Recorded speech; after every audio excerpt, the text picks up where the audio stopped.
Olá, pessoal, tudo bem com vocês? Mais uma vez, professor Marcos Vital aqui, continuando a nossa jornada no nosso curso Aprendendo, eu até travei aqui, Aprendendo e Ensinando R para Análise de Dados. E a gente está numa sequência, né, gente? Essa é a terceira aula da sequência. Nessa sequência, a gente está aprendendo a lógica de um data frame no R, né? E dentro dessa lógica do data frame do R, tá aqui o começo do nosso script, a gente passou primeiro pela função summary, a gente aprendeu que o cifrão pode ser usado para eu pegar o nome do data frame, que é um objeto, cifrão, o nome de uma coluna, que é uma variável. A gente aprendeu essa lógica do data frame de colchete, linhas, vírgula, colunas. E a gente começou a trabalhar, né, de uma forma mais sofisticada com esses colchetes, né, por exemplo, combinando com a função concatenar, e por fim a gente aprendeu a função which, que é uma função muito interessante para fazer perguntas para o R, né, como essa pergunta aqui: quais são as linhas dentro da nossa tabela de dados para as quais a temperatura é superior a 90 graus Fahrenheit, por exemplo. E aí, na medida que a gente foi trabalhando aqui com a função which, a gente começou a fazer coisas, vamos dizer assim, cada vez mais um pouquinho sofisticadas, né? A gente pegou a condição, quais dias tem essa temperatura, e aí a gente colocou isso dentro do colchete, chamando ali o air quality, e depois a gente juntou isso tudo ainda com uma função média, né? E depois a gente fez outras coisas. De uma forma parecida, a gente falou, tá, quais são as linhas referentes ao mês de julho? Aí a gente pediu para ele mostrar esses valores. No caso, os valores aqui eu já selecionei a variável temperatura. Depois a gente ainda perguntou qual é a temperatura média no mês de julho. E aí eu finalizei a aula passada conversando um pouquinho com vocês a respeito de fato de que no R tem formas diferentes de fazer a mesma coisa. E eu quero trabalhar um pouquinho aqui com vocês maneiras de como eu posso estruturar essas perguntas, porque a gente está fazendo perguntas para o R, né? Aqui eu pergunto, R, qual é a média da variável, ela está aqui no final, porque é a coluna 4, temperatura dentro do mês 7, né? Selecionando o mês 7, e vocês vão ver que tem formas diferentes de eu fazer essas perguntas, né? Tem formas diferentes de eu trabalhar com essas coisas. Algumas podem ser mais intuitivas, mais fáceis de entender. Outras, elas podem ser mais ou menos a mesma coisa que a gente fez, mas quebrando em etapas e criando objetos intermediários. E essas formas diferentes, elas são muito interessantes da gente trabalhar, porque elas envolvem uma coisa comum no R, que é dar para pessoas que têm formas de pensar diferentes, diferentes possibilidades. Então a gente pode ter estilos diferentes de se trabalhar no R, e isso pode direcionar as pessoas de acordo com as suas capacidades, facilidades, intuições, sabe? Formas de pensar. Então eu quero repetir algumas coisas que a gente já fez. A próxima parte do nosso script vai ser uma repetição usando formas diferentes de fazer a mesma coisa. Por exemplo, tem uma coisa que eu, Marcos, gosto de fazer de vez em quando. Eu gosto, às vezes, de criar um objeto intermediário para que, quando eu chego numa parte mais sofisticada do meu script, no lugar dele ter uma função dentro de uma função, dentro de uma coisa, ele seja mais enxuto de ler, porque no meio do caminho eu criei um objeto. Então, olha só, eu vou aqui, né, dizer no nosso script que, ó, vou criar uma mini divisão e vou dizer, vamos repetir algumas coisas acima por caminhos diferentes. Primeira repetição. Vamos repetir o cálculo da média de temperatura para os dias com mais de 90 graus, tá? Então, vamos voltar aqui. Gente, se alguém chegou hoje nessa aula e não sabe o que está acontecendo, vai na descrição do vídeo, clica no site, vejam as aulas na sequência. Senão, é natural que vocês fiquem perdidos, tá? Deixa eu achar aqui, gente. Ó, a gente começou fazendo essa pergunta: quais dias tem a temperatura abaixo de 90? Depois eu usei isso dentro do colchete, pedi para ele fazer isso apenas para temperatura, e aí eu calculei a média desses valores. Esse é o meu comando completo. Então eu vou colocar aqui, ó. O comando original era este, tá? Ele funciona, ele calcula a temperatura média. Agora vou fazer um pouquinho diferente.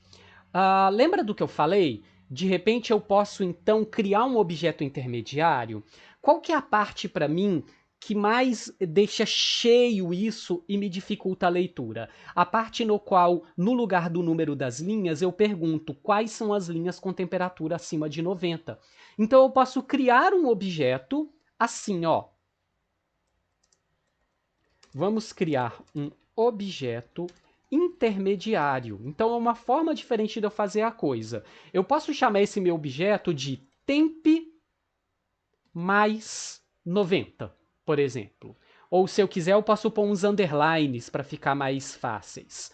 Ou seja, eu quero já criar, se bem que temp, não, eu vou chamar de dias mais 90. É porque ele vai indicar as linhas, né? As linhas que tem a temperatura acima de 90. Como cada linha é um dia, eu acho que esse nome fica legal.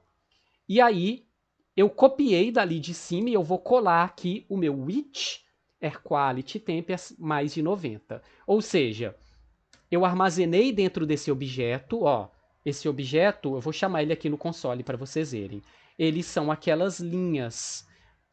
Vou voltar. Ó, ele é a mesma coisa do que isso daqui, ó. Tá vendo? É a mesmíssima coisa. Só que ele armazenou dentro do objeto. Olha que interessante agora que eu posso repetir o meu comando. Agora, vou repetir o comando, mas de forma mais simples. Por quê? Porque agora, no lugar de eu deixar isso, eu substituo isso pelo objeto. Dias mais 90. E aí ele me calcula a temperatura média. Percebam como ficou mais compacto. Não ficou?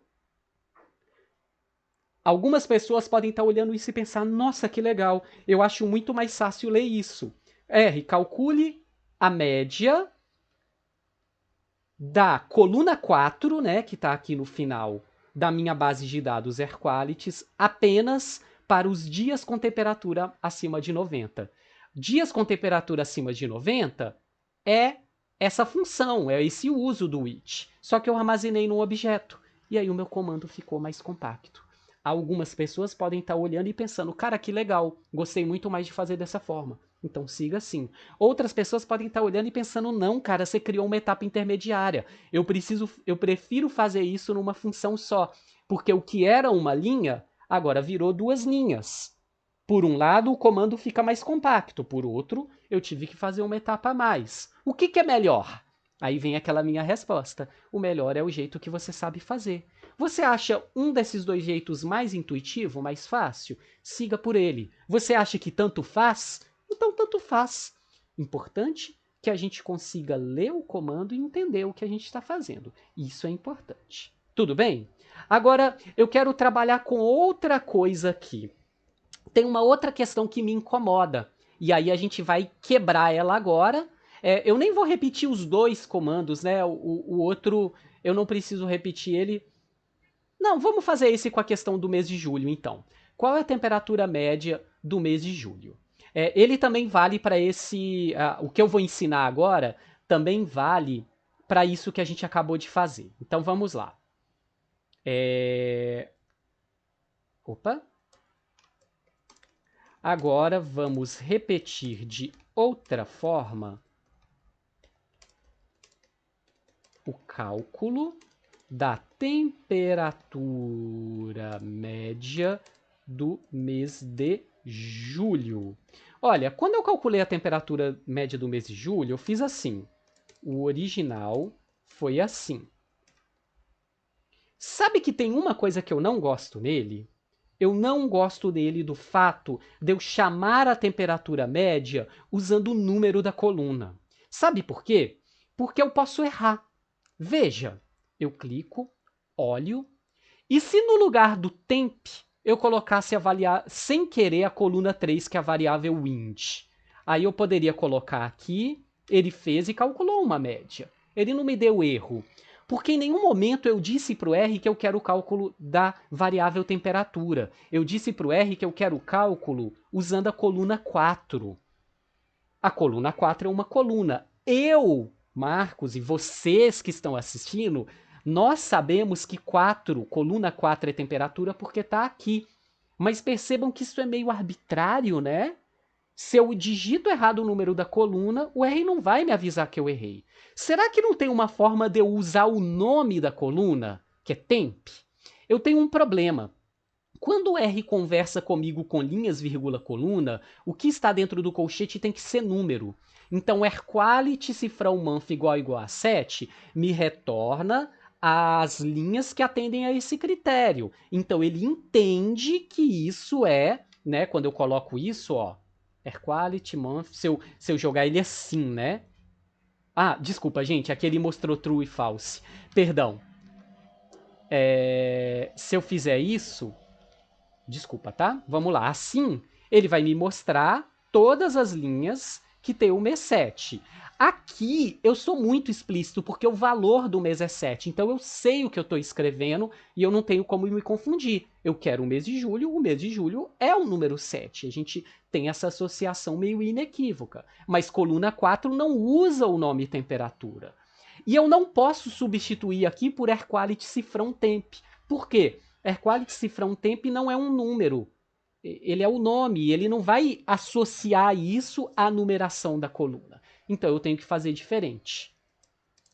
Vamos fazer diferente, mas usando o nome da variável. Sabe como vai ser? Não é difícil não. Ó, se eu falo para o R calcular a média de AirQuality cifrão temp, ele calcula a temperatura média. Então, será que eu não posso aí colocar a condição? Agora vem uma coisa. Gente, o data frame, ele é linhas, vírgula, colunas, não é? Agora, o que é uma coluna? Ó, se eu peço para olhar todos os valores de temperatura, como que ele me mostra? Ele me mostra nesse formato. Sabe o que é esse formato? Ele é um vetor. A tabela inteira é um data frame. Uma única coluna é uma sequência de números e uma sequência de números é um vetor. E o vetor ele tem uma posição. Como assim, Marcos? Ora, o data frame tem duas posições, porque ele tem duas dimensões. Linhas, colunas. Então é linha, vírgula, coluna. O meu vetor ele tem uma posição. É a posição 1, a posição 2, a posição 3. E o R já me dá uma pista disso quando ele me fala, por exemplo, que esse valor aqui, o 68, ele é o valor 19. Ora, mas isso veio da coluna que está dentro da tabela. Então eu posso usar as posições que são do mês 7 para calcular, para dizer quais são as posições que eu quero. Agora não são mais linhas, é apenas a posição, só que elas são equivalentes às linhas. O que eu quero dizer com isso? Eu quero dizer o seguinte, ó. Quando eu olhar aqui mês 7, a primeira posição, o primeiro dia do mês 7, cadê? Eu tô descendo aqui devagarzinho para não pular. Primeiro dia do mês 7 é a linha 62, tudo bem? Vou tentar localizar aqui, ó. Aqui tá 55, 73, 55, 56, 7, 8, 9, 60, 61, 62. Tá aqui o valor, 84. Tá aqui o valor 84. Tá vendo? Só que quando eu olho só para a coluna temperatura, eu já não preciso me referir à linha 62 da planilha. Eu tô olhando só para a coluna, é a posição 62 aqui. Então eu posso usar AirQuality month igual a 7 para me referir àquelas linhas, mas agora para me referir às posições. Eu estou falando muito e não estou fazendo. Olha como isso vai ficar. Eu quero a média de AirQuality cifrão temp. Só que eu quero os valores apenas na posição que equivale a airQuality cifrão month igual a 7. E aí ele calculou para mim. Ó, olha o valor acima, olha o valor abaixo. É a mesma coisa. Ficou do mesmo tamanho quase. Só que aqui embaixo eu usei o nome da variável. E depois, como apenas uma variável, ela é apenas uma sequência de números, ela é um vetor, eu usei o colchete sem vírgula. Porque aqui eu não tenho linha e coluna, eu tenho apenas a posição. E aí eu pedi para ele calcular com isso. Se eu quisesse combinar as duas estratégias,